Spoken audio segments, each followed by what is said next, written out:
ang isang matandang babae na patay na pero nagmimilagro pa daw. At hindi kailanman naagnas daw ang kanyang bangkay. Ang kakilakilabot na storya ni Lola Ibe. Totoo nga bang nakakapagmilagro ang mga patay? At mayroon bang tamang kapaliwanagan kung bakit hindi nabulok ang kanyang katawan? Mula sa kanyang ulo, sa kanyang mata, ilong at sa kanyang ngipin. Maging ang kanyang mga daliri na mistulang may kukupa na di umano'y humahaba pa raw o nagbibigay ng milagro. At may panibagong kabanata na susubaybayan tayo tungkol sa mga sementeryo dito sa Cebu.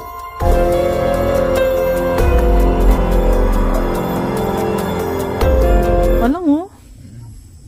Ayan. Ito yung ayan. Ito yung mga nito. Tignan nyo guys, oh. Ano ba to? Chamber? Ayan, nakakaawa.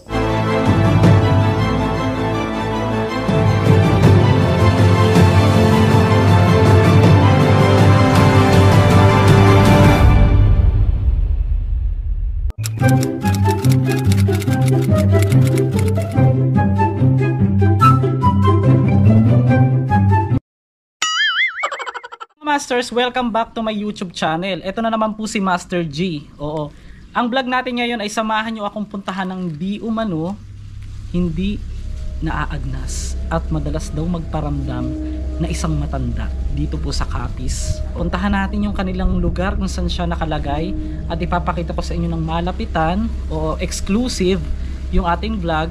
Kung bago ka lang dito, sana wag mo kalimutang mag-like ngayon. Oo, mag-share ka na, nandiyan sa ilalim yung subscribe, i-click mo yung subscribe para ma-update ka, pati yung bell para lahat ng mga bago o lumang video natin ay mapanood mo. Naniniwala ka ba sa mga milagro? Ako naniniwala mga master, pero pag milagrong manggagaling sa patay, paniniwalaan mo ba? O, ito po, hati po ang paniniwala ng nanonood at ako po'y wala po akong intensyon na masama. Gusto ko lang sa inyong i-share kung ano yung naramdaman ko nung nandun ako, first time experience, at mamaya ko nasasabihin sa inyo kung ano talaga yung na-feel ko. At makakausap natin yung mismong 5th generation o na apo na magkikwento sa atin doon. Shoutout po sa lahat po ng nandiyan po sa screen.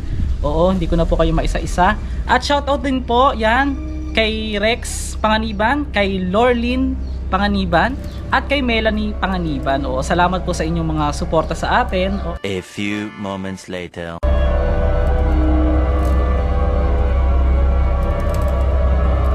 So pasok tayo saglit. Meron lang nag-agaw pansin sa akin doon sa part na yun, no? Yung nasa gitna, yung pinaka parang naka-ukit na bungo. Skeleton. Itong gara, itong isang to, parang may pinaka fountain sa taas. Pinanganak siya noong 1820 at namatay nitong 1932. DOM, ibig sabihin ng DOM mga master, comment below. Hindi, sabi kasi dati sa akin, died on massacre daw. Hindi po, yan, Deo Optimo Maximo, parang gano'n. Ang hill sa itaas na isa na lang ang pakpak, tama ba? O, paano makakalipad yan, charing? O, yan. Tapos ito na po, yung pinakaluma na panahon pa po ng mga Kastila. Meron palang ganitong sementeryo sa Capiz. No, ito yung mga bloke kasi 1800s pa nga. 1800s na sementeryo ito mga master. Bakit may ganyan? Tingnan nyo mga master, meron nag-agaw pansin sa akin dito, no. Inayos ng paganyan, may tubig, tapos meron parang pagkain ba yun, o putik sa loob. At merong itim na nakabalot yan, tapos may container. Parang may boses ng lalaki sumasagot. Wala naman akong kasama dito, ako lang. So ito, tignan natin to. OMG, ang daming 1900s pa. Ito tignan nyo pa napakaluma na. So ito po ay sakop ng Panay. Oo, dito po sa Capiz, iba pa po ang Panay Island mga master. Tapos ito po yung pinaka tinutulusan ng kandila na chapel nila na i-donate daw. Tabi-tabi po. ni Miss Flora Dordas. Tapos ito yung mga tinutulusan dito.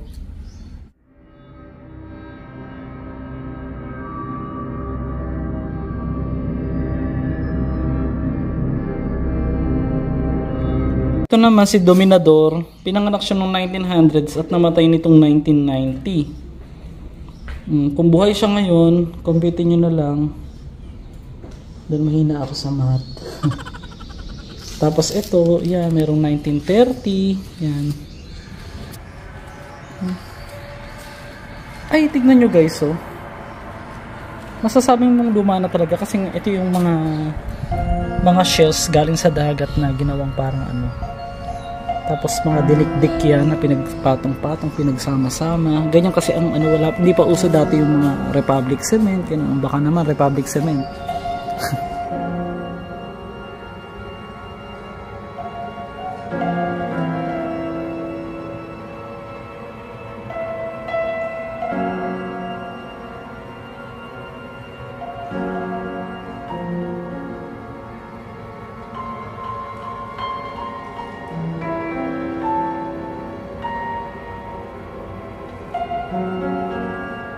At ito na po, makikita nyo yung ibang mga buto dito.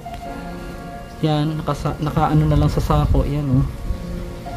Na wala na pong kumuha. Oo. Hinayaan na po yan dyan. Kaya nakakaawa talaga yung mga pwedeng mangyari sa buhay natin na ganito. Sasapitin natin yung ganito. Laki. Ang laki nitong sementeryo. So, ang bata pa niya.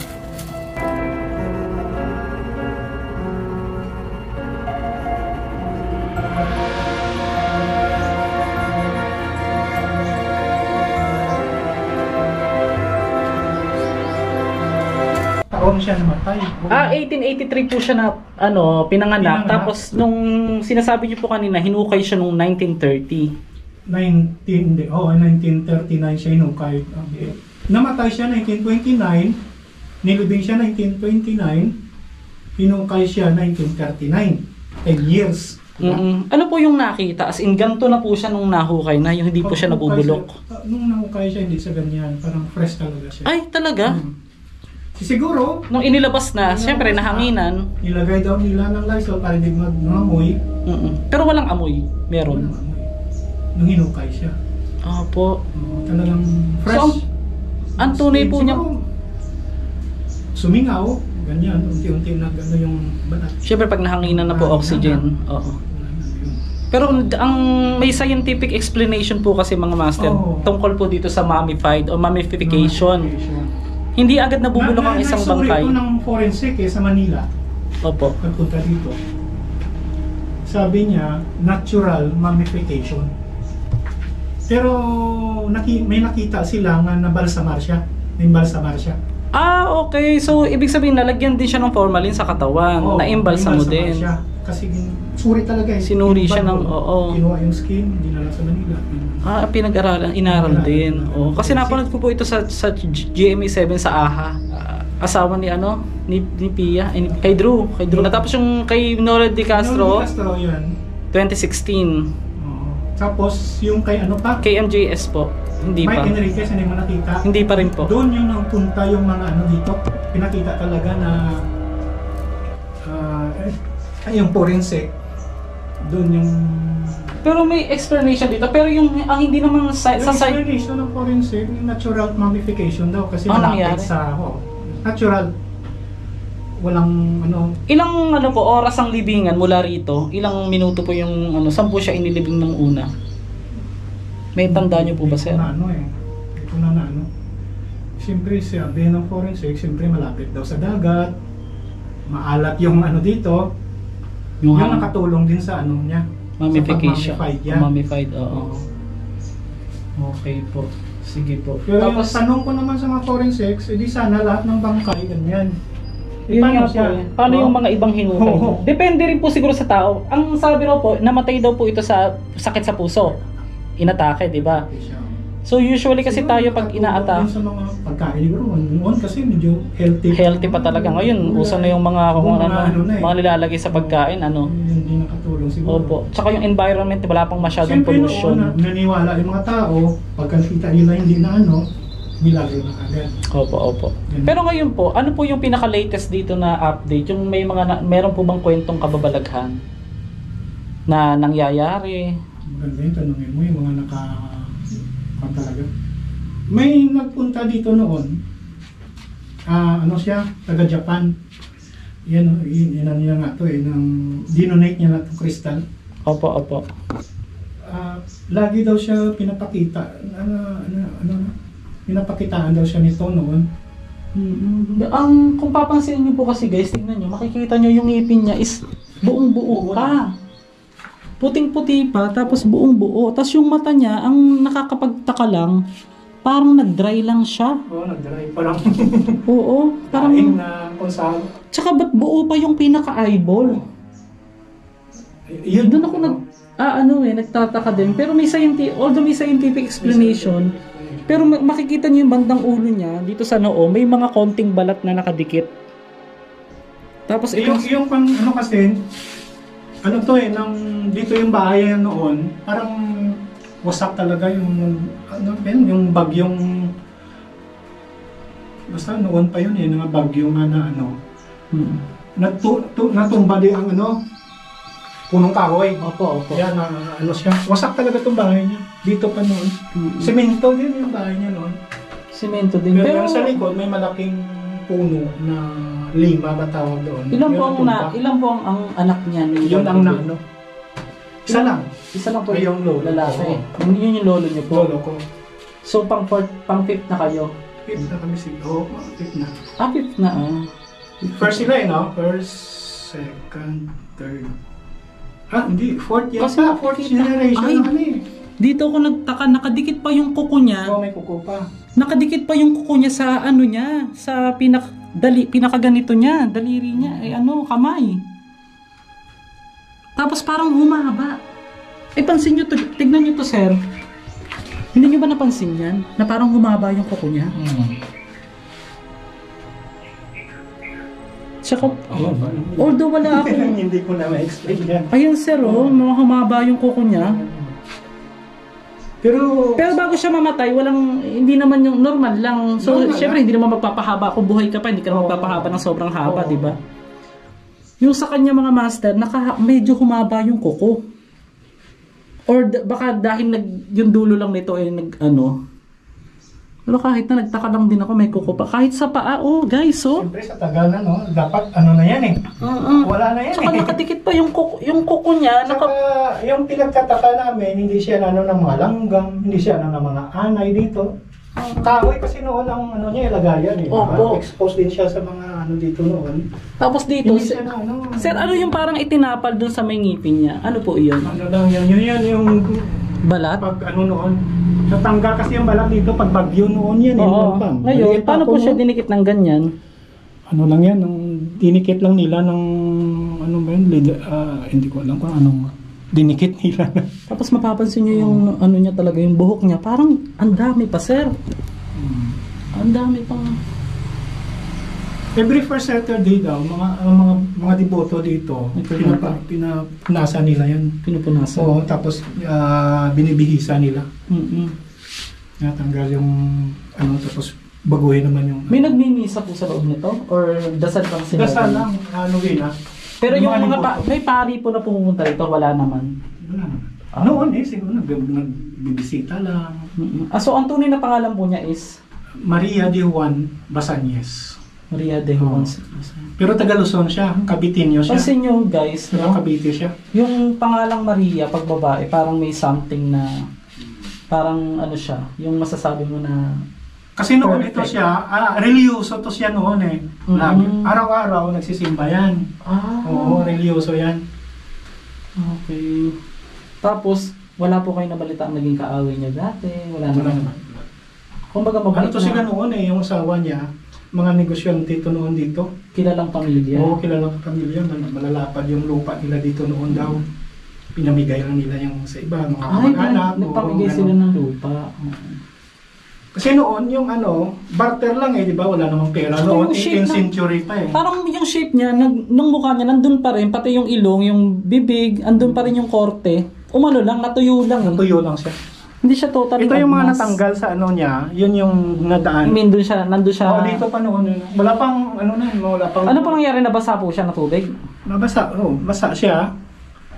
Tapos, ayun, tumba-tumba na yung mga gamit yan dito noon. Ito bago na to Sino po yung nagkaroon ng idea, yung mga ninuno nyo na ilagay na dito? Bali yung lolo ko. Anak niya. Nag-iisang anak niya lang yan Ano isang ano? Tapos ano po yung idea? Bakit po, ito huwag niyo po sanang masamain yung tanong ko po.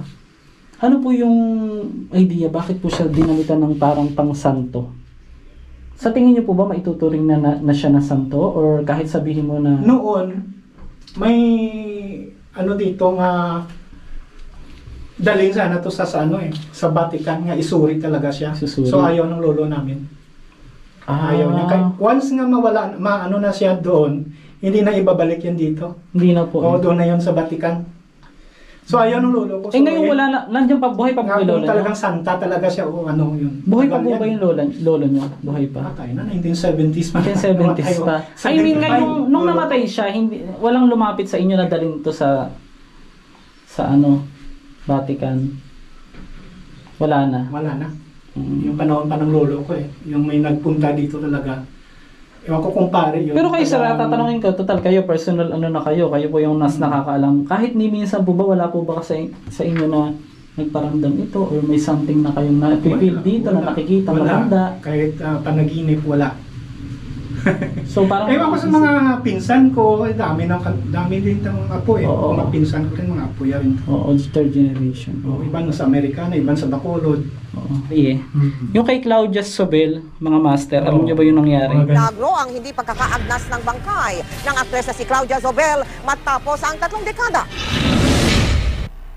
Bangkay na hindi pa naaagnas kahit halos 30 taon nang nakalibing. Yan ang kinagulat ng pamilya ng namayapang aktres na si Claudia Zobel o Thelma Maloloyon sa tunay na buhay nang madiskubring hindi pa nabubulok ang kanyang labi. Makabubuti rin daw kung ipauubaya na lang daw ito sa Diyos. Kwento ni Reynaldo Sereno, halos 180 di nabubulok umanong bangkay ang nahuhukay niya kada taon. Nalaman nila ito noong nakaraang linggo nang ipahukay ang pinaglibingan kay Claudia dahil doon din ihihimlay ang labi ng kanilang ama, officer ng Regional Crime Laboratory, na posibleng mummification ang dahilan ng di pagkaagnas ng katawan ni Zobel. Ang inilahilan daw, selyado ang kanilang libingan sa ilalim ng lupa. Ang Crime Laboratory na posibleng mummification ang dahilan ng di pagkaagnas ng katawan ni Zobel. Ganun din. Kita ko. Hinukay din yun. Ang tagal din. Pero iyon, masasabi mong hindi naman din totaling santa or what. Kasi lahat naman tayo. Kasi nagbo-bold star po yun, di ba? Pero bakit yung katawan niya is parang sa tingin ko more on environment. Lang nila sa Nilipat lang po. Nilipat lang nila. Kasi may ililibing na kamag-anak. Sige po. So yun lang po ang ko. Tapos dito naman po, ano po itong box na to, sir? Dito nag-donation sila. Yung mga donation. Pero kung sa amin, hindi kami nagtatanggap ng donation. Kaya lang, mayroon talagang pusang lalagay lang dito. Oo, pang maintenance, ganon. So, na lang namin, namin, ilagay dyan. Kasi may mga pumupunta rin dito na hindi natin alam, baka nakawin, mga ganon. So, mas mabuting dyan. Kami hindi kami nag-allow ng donation Opo. Hindi kami nag-allow ng donation. Kasi syempre yung mga viewers, mapapansin nila tong box. Kaya tinanong ko na rin po. Kaya inano na lang ng tiyahin ko yan noon. Yan tagal na yan So, bukod po dito, mga master, nakikita nyo pong meron ditong nagsindi ng kandila. Meron din po dito sa harap ng sinasabing na nagmimilagro nga po na patay, na matanda. Ano po yan, sir? Dito po siya tinutulusan sa harap. Ano po ibig sabihin? Ito po yung explanation. Yung tinutulusan po siya ng kandila. Nagdadasal sila, siyempre. Maglalagay ka ng kandila. Yun. Hindi, I mean, parang kahit hindi po ka mag-anak, kahit sino pwedeng magtulos po ng kandila dito.